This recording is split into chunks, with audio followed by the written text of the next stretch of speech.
Hello out there. Thank you for tuning in for the board game video review. This is Undead Viking.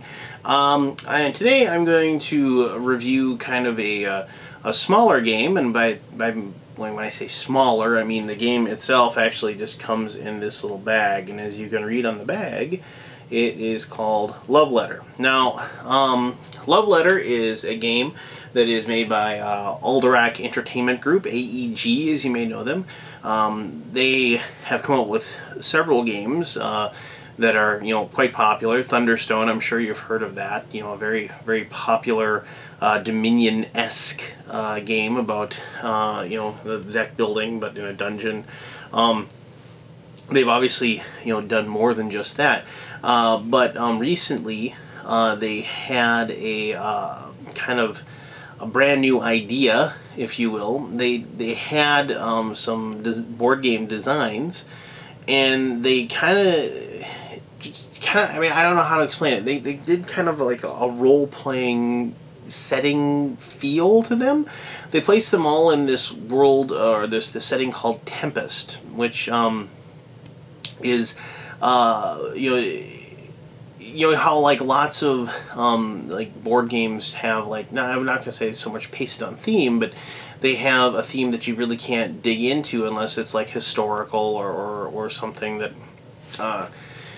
is at least somewhat steeped in reality, I guess is a way to put it. But what they've done is they've taken games that maybe don't have the strongest theme to them, but they've put them in a setting that you'll see, if you have one game, like Love Letter, you'll have that, and then you'll recognize the names of the people that are in that particular game, and then if you played another one, you'd recognize those same names of those same people, and they'd carry on their what's what I'm looking for here. I mean, like the person that's kind of the fictional person that's kind of a jerk or kind of a schemer in one game will be the same, in another game. And it's a really interesting idea. I mean, it has like one of those things. I don't think I've ever heard of anybody trying to attempt that, really. I mean, you have games like Lords of Waterdeep. You have games like that they've taken a setting that is very well established, and they've adopted it, and so if you recognize people or characters in that game, you can say, oh, well, in the role-playing games, this person did this or something like that. So I mean, I found the idea really cool. I mean, it was just because it was just, I don't think anybody's ever really tried it, and I actually heard about this idea from Todd Rowland, who, name dropping here, but who was kind enough to take me and Kevin Wenzel, the guy who's in charge of 2d6.org, dropping another name, at Gen Con. He was kind enough to take us out to lunch, and he talked about, where AEG was going, and what we could expect to see from them in the coming years. And he was really excited about this whole Tempest idea.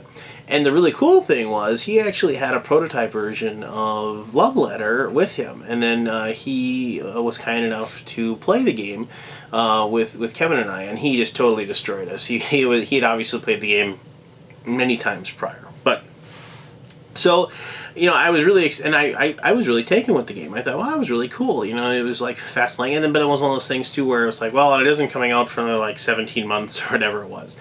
And so unfortunately I hadn't had a copy of the game until now, and so now I do, and I was finally able to play this with my gaming group. We played it a lot.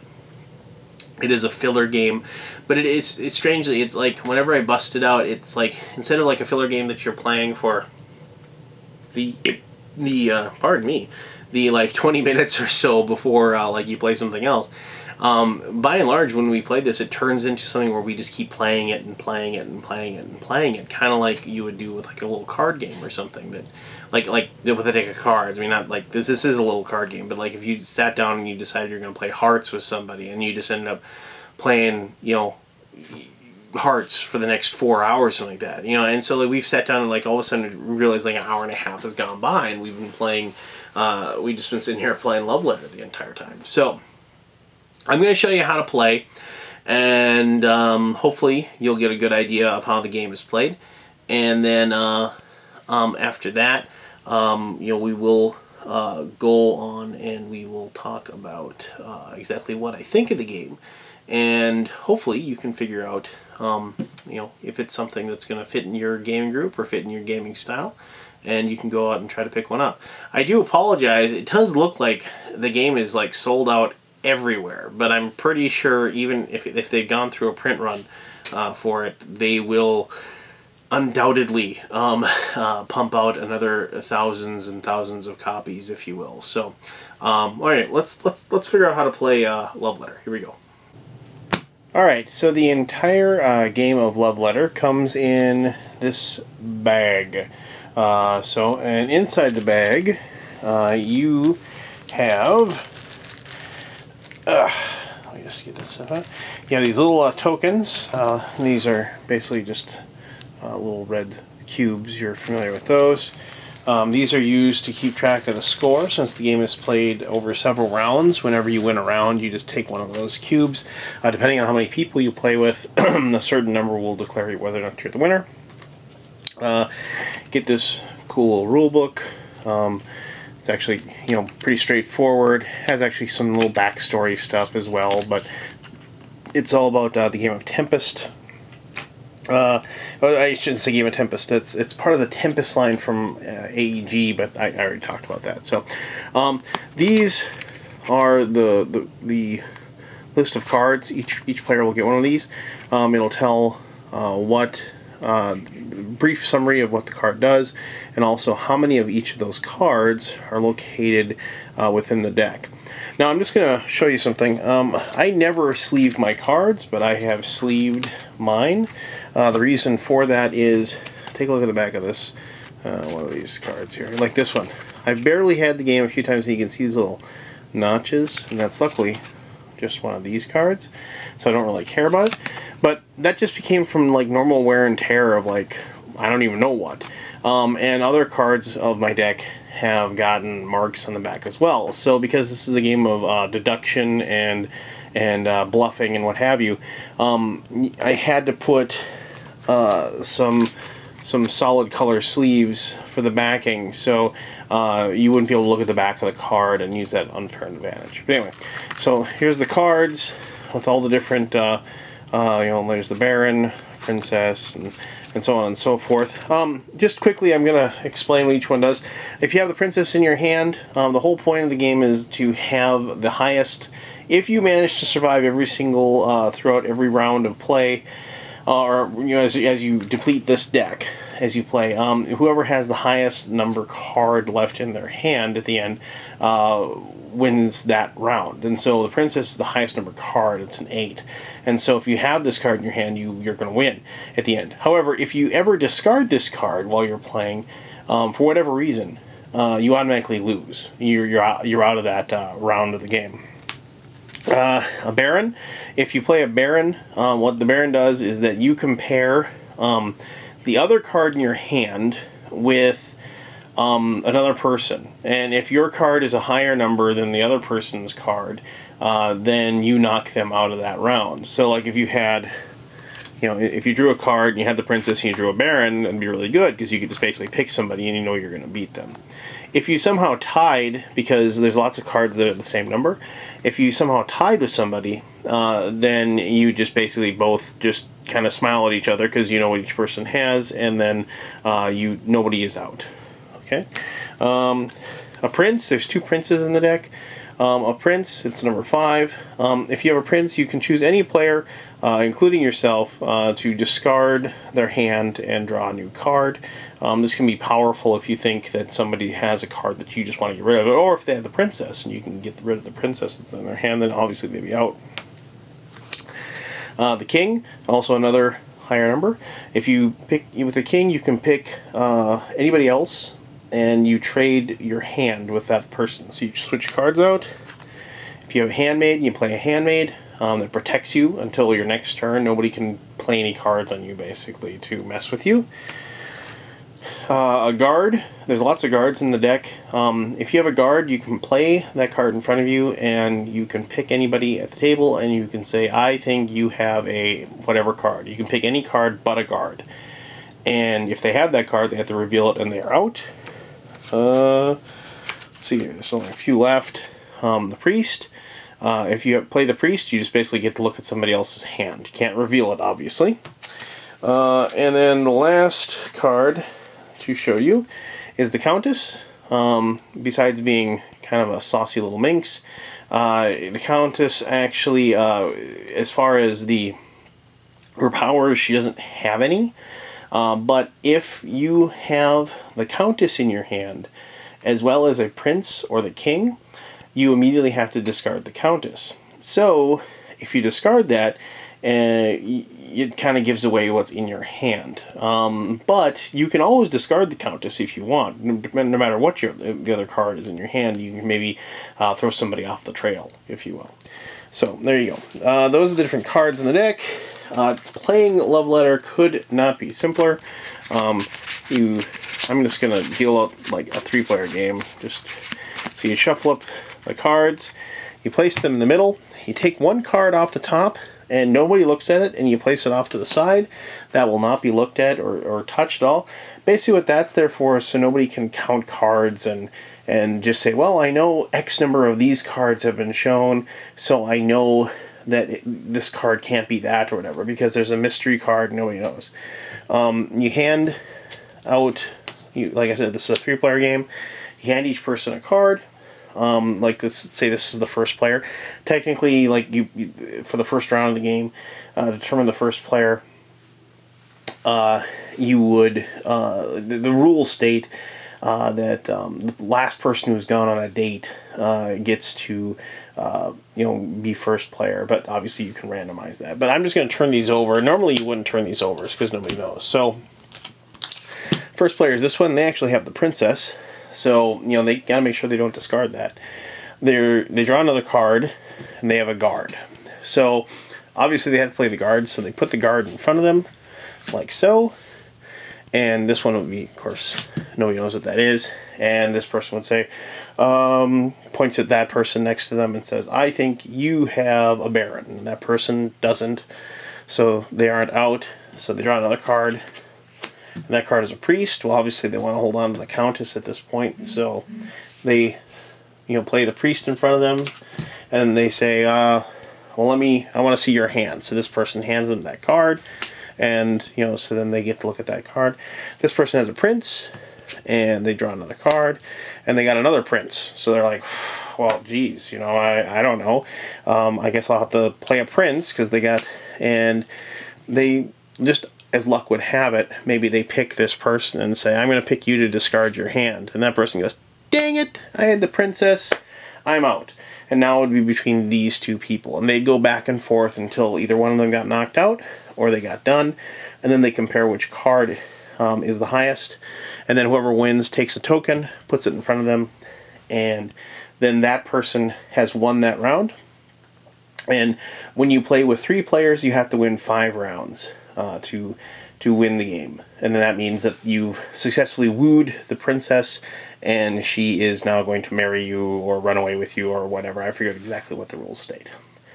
The game isn't tough. I mean, it has one of those really, really simple rule sets, but it has a lot going on because of the fact that it isn't so much the cards, it's deducing what other people have in their hand and what would be the most fortuitous card to play at any given moment. And trying to not only put yourself in a position to win, but also being able to convince people that you don't have cards that you have. There are certain combinations of cards that you get that will be very powerful. If you have the princess and a baron, you can knock somebody out pretty much automatically.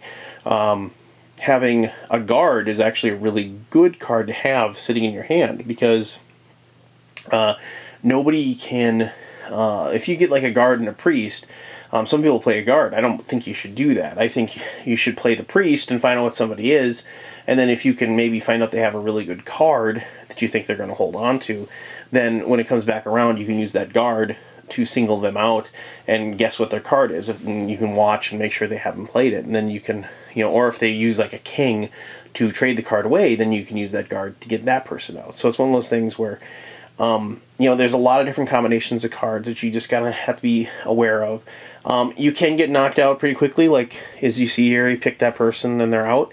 But the nice thing is each round doesn't last long. I mean, maybe lasts 5 minutes total if everybody's kind of taking care of what their choices are and what have you. So you don't have to wait a long time, even if you've been eliminated. So, but there you go.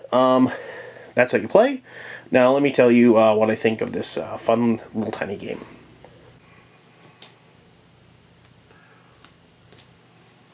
Let's see what's in the bag. Oh.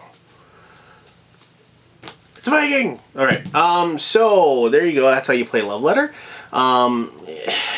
The game is exceedingly simple, and I mean, as far as how to play, it's one of those games that once you show people how to play, it clicks, and the rules just get forgotten, and everybody can kind of enjoy what they're doing, and they can have a blast. And the game really is a heck of a lot of fun.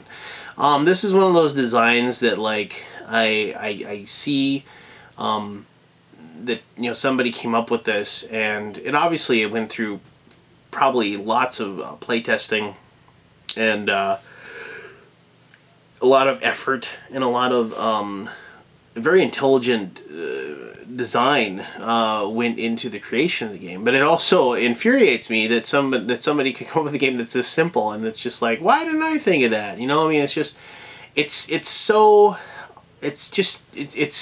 cool, as far as how all the cards interact with one another, and no one card seems more powerful than the other, and no one card seems like that's the card I really want in my hand.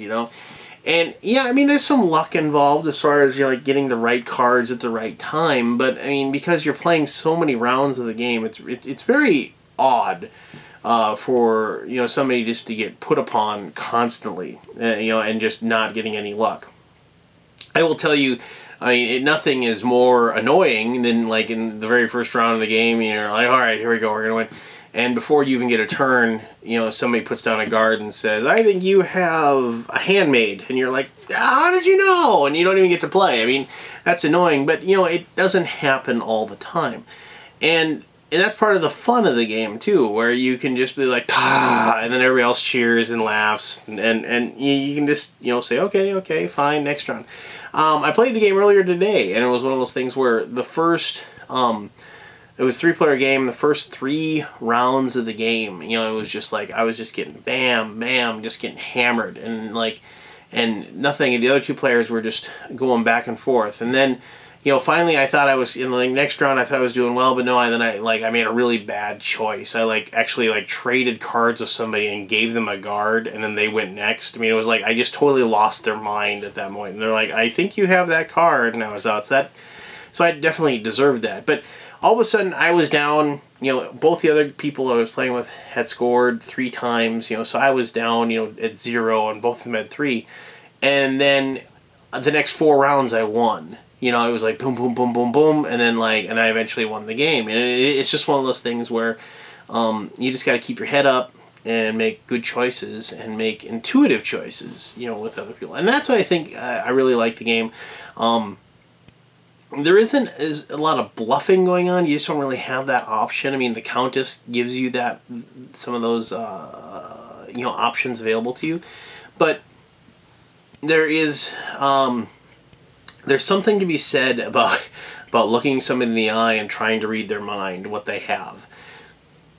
And then thinking about, okay, well, looking at the cards that have been played, because everything's up, and like saying, okay, and trying to figure out, of the people that are left, what are the chances this guy's got, this card, and having to decide. I mean, that was like earlier today, that was one of the great decisions I had to make, because I knew I was almost positive that one of the two people there had to have the princess in their hand, and I had a prince, and I had to basically make somebody discard their hand, and if I picked the right one, I was going to win, you know, because I had a king and the countess was already shown, so it was like one of those things where I got to pick the right person, one of the two, and I ended up picking wrong. But I mean, I love that choice where I had to sit there and I had to like kind of work out, go back in my head and like think of, okay, then he had that turn where he did that, and he had that turn where he did that, and you know, and so you know, it's that fun outthinking your friends type of fun that I really enjoy, and it's on such a small scale too. And I mean, the game is amazing. I mean, I think it runs, if you had to buy it at full price, I think it's like $15. I might be completely wrong, so don't quote me on that. But I know online, if you can find it, the normal discount, you can get around $7-8. And honestly, I mean, this game has probably given me $30 worth of fun easily. I mean, that's how much fun the game is, and you would never really blame yourself if you ended up spending that kind of dough on it. I'm not saying you should go out and like overpay for one, because I know it's kind of out of print right now, but definitely if you like happen to walk in, instead of if you're one of the people that just totally buys their games online all the time, which I don't think there's anything wrong with that. I mean, that's totally cool. But if you walked into your friendly local game store and you saw a copy of this for full price, I would strongly suggest you purchase it immediately, because the game is a blast, and I can't recommend it enough. I mean, this is one of those games where it's early in 2013. You know, it'll be an honorable mention at the very least at the end of the year, just because I know I'm going to play this probably another 100 times plus, you know, before the end of the year. I know I'm bringing this with me to a convention I'm attending in a couple of weeks, and I know I'm going to play this probably with at least 20 different people, and I'm going to suggest everybody pick it up, because it's just that good. So, there you go. Love Letter, probably, maybe, possibly the filler game of the year. So, well, there you go. Until next time, please leave your questions and comments and ideas and thoughts and whatever else you got. Put those down there. I will answer those to the best of my ability. Please check out 2d6.org, the website that is kind enough to host my videos, as well as Gamesalute.com that hosts my videos. I am on the Twitter, if you want to follow me on Undead Viking. I don't post a lot on there, but I do every once in a while. And of course, you know, you can check out the YouTube channels and Board Game Geek and what have you. And let's have an awesome 2013 while I put out as many of these videos as I possibly can. Alright, well, you guys have an awesome day. Bye-bye.